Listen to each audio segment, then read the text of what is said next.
Hey guys, this is Pete, Northwest Angel Trumpets.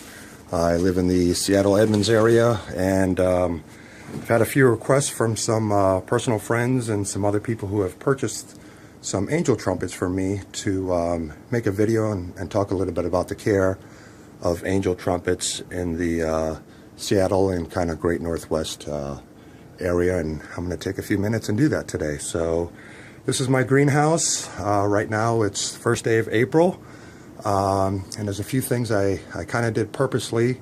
One was I left the bubble wrap up in my greenhouse, which I custom built just for angel trumpets.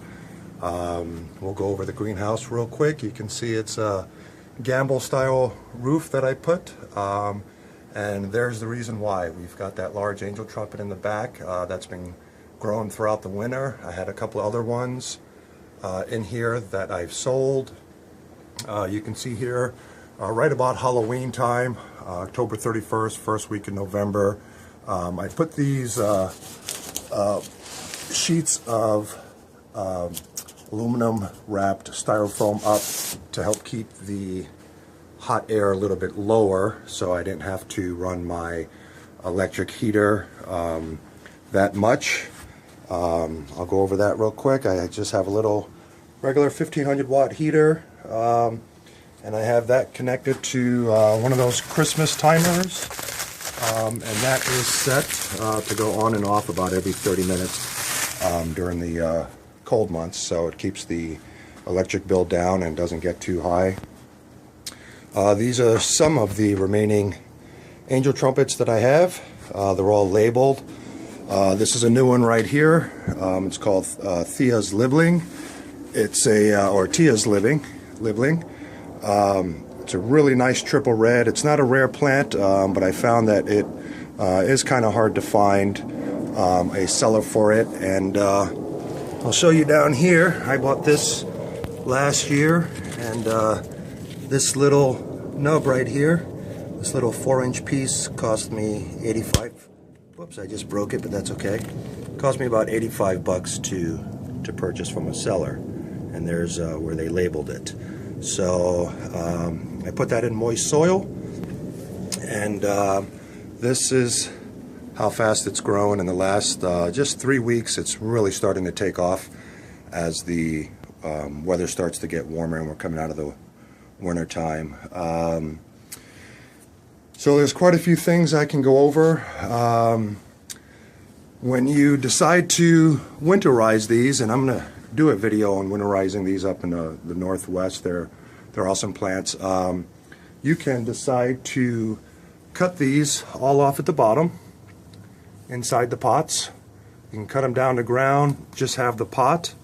And then what you want to do with these tall stalks here is to take off all the foliage. You want to come down to the natural Ys in the plant, like right here, and you want to cut all this off and basically take off the entire top of the foliage. Here's another really good example. Here's a Y in the plant, and let's see, I'm going to zoom in a little bit. So this was last year's Y right here. I had 2 of these, and I had cut it off right there, and then now there's new growth coming out of it. Here's another perfect example of a Y coming out, and what I'll do in the fall is literally right around Halloween, I will cut it right about there, and I'll take off all that top new growth. So these have been in my greenhouse since about the early week of November. You can see that here are the buds getting ready to bloom. They're really large. There's the size of my hand. This is a faded double orange that I have. Really gorgeous color. Not too much of a favorite looking plant, but the blooms are just really nice on it. So once you take off all that foliage, you'll be left with just a bare stalk. And you can take that stalk and put it in a bucket of water, and what will happen is you'll get new roots coming out of this area. And then what will happen is the base of the plant, you'll still have your root ball down there, and just a little bit of the stub coming up like this. And you can leave those in your greenhouse. Those will spring back to life just like this one is. The foliage that you cut off on top of the plant to get ready to store it for winter, there's a couple of things you can do if you're interested in a little bit of winter gardening. And I brought in some examples of what I've done just about maybe 2 weeks ago. So I've taken some cuttings from my new Thea's Liebling, and I'll show you it was kind of growing sideways right there, and it came out a good 15 inches, and I didn't want the plant to look like that, so I cut it off and I decided to soak them in water, just plain tap water. I labeled them three times red. It's a triple red, and I'll show you. You can take that cutting, and all of those little nubs that are on it will form into roots. And when your roots get long enough, and you can see there's new growth coming out of the side, this has been in here only about a week, and you can see the green leaves are starting to come up. They weren't there when I put these in here. Here's another one just in a vase. Here's the roots that are starting to form on it, all nice and healthy. And here's the top of the plant, which had a Y in it. So that's going to start to bloom when it's in the pot. It'll be a low bloomer. And then what you do when you get some roots on it, you can, just for ease's sake, use a cup. And in this case, I have a paper cup inside. It'll help me transplant it because the paper will dissolve. This is a double orange that I have inside the cup, but it was the same idea. I had some roots forming on it, and then I put it in just some regular Miracle-Gro potting soil. You don't want to go too heavy on any fertilizer because you'll burn the roots on it. And that's been in there for about a month. And that's starting to grow, and it's getting foliage. And if we zoom in a little bit, you'll see, let's see here, some green leaves coming out. That's all going to be new growth on it. So I deliberately did not clean up my greenhouse because I wanted you to get an idea that these plants do shed their leaves throughout the winter, and actually throughout the summer too. They will naturally drop their leaves. So I left those there. I do clean it up once a week so I don't get any germs and bacteria growing in the greenhouse. About another week or so, I will take down all of the bubble wrap, which I got on eBay pretty cheap. I simply stapled the bubble wrap to the frames, and it's helped to keep the heat in.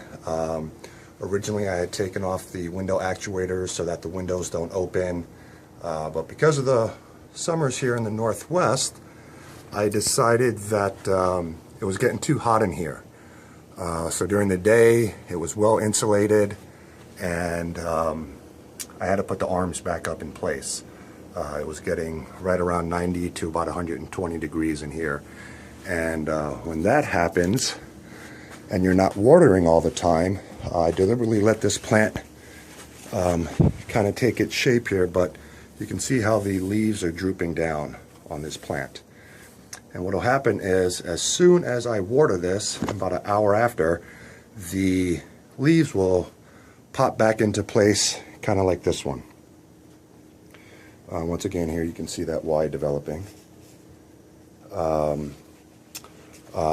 Another thing you want to be careful of, I just noticed this as I started to film, is traces of a slug. I haven't had any slugs in here, gosh, in over a year. So obviously a slug somehow came into my greenhouse, or maybe it was in the bottom of one of the pots and made its way out. So I will have to sprinkle some slug bait in here to keep them off there. Slugs absolutely love these plants.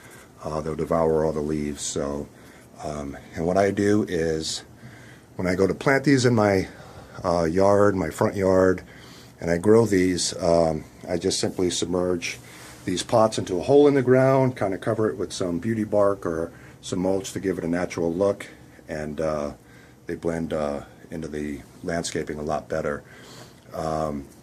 I suggest you keep these in pots if you're in the Northwest. If you decide to plant them in the ground, you're going to have to cut a nice size of the root ball out to bring back inside. So you'll want to do that. Another thing you want to do in the fall, when you take these up sometime over the winter, early fall, or really early spring before these really start taking off, is you're going to want to cut about 50% of the root off. So as the summer goes along, you're not going to be able to water these. The water will simply run off the top of these because the pots will be root bound and they won't hold water too long. In the Northwest area around Seattle, Everett, Edmonds, you're going to want to water these twice a day when the temperatures get up in the 80-85 degree day. If you come home from work in the evening and the leaves are drooping down like that plant I showed you back there, it's because of lack of water. And I'll show you the pot down there. That particular variety does like to be a little bit more moist, so you're going to have to water at least twice a day on these. Do not over fertilize. What I use is just simple Miracle-Gro 2-gallon water container to fertilize them. I sprinkle a little bit on each plant. The plant will kind of talk to you if it likes it or not, or if it's actually too much fertilizer or not enough fertilizer. These are known as the hippos of the plant world. They love to feed. They will grow 6 feet or more a year, most varieties anyway.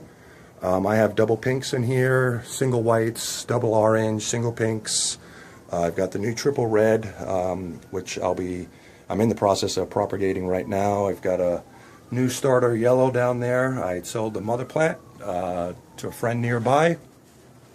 So if you want to propagate your plants and give some to friends, that's a great way to do it. Just stick these in the water once again, and literally after a couple of days you'll start to see those roots, and eventually you'll have those roots will be like long hair coming off of those, and then they're ready to pot and they can start feeding, and they'll grow really fast. So if you like the video, give me a thumbs up. If you have any questions or comments, leave some feedback, and look forward to making the next video and showing you what happens to these over the next couple of months. Thanks for watching.